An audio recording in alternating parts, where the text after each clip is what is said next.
سەبارەت بەو باردۆخەی هەرێمی کوردستان بۆ چارەسەرکردنی باشترین هەنگاو ئەوەیە کە بە خۆداچوونەوەی ڕاستەقینە بکرێەوە ئەمە بە دەرفەت بەزاندرێت ئەو ئەزمێک کە دروست بە لێوان هەولێر و بەغدا بۆ چاکسازێکی ڕاستەقینە لە هەرێمی کوردستان کە ئێمە تا ئێستا بەداخەوە هەست بەم مبادرە ناکەم هەست ناکەم ئامادەیان تێدابی بە قۆناغێکی نوێ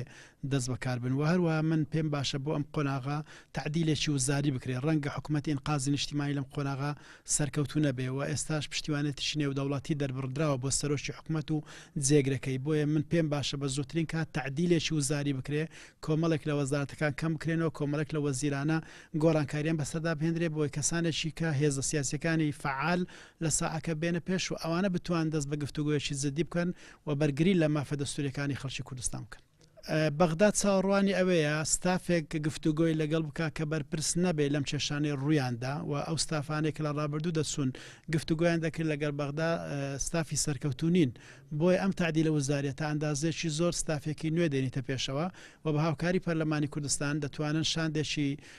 لێهاتوو شاندێکی مەقبول لەلایەنە نێودەوڵەتیەکەش و لایەنی عێراقیشەوە بچێت و بتوانێت بەرگری لە مافەکانی خەڵکی کوردستانیش بکە.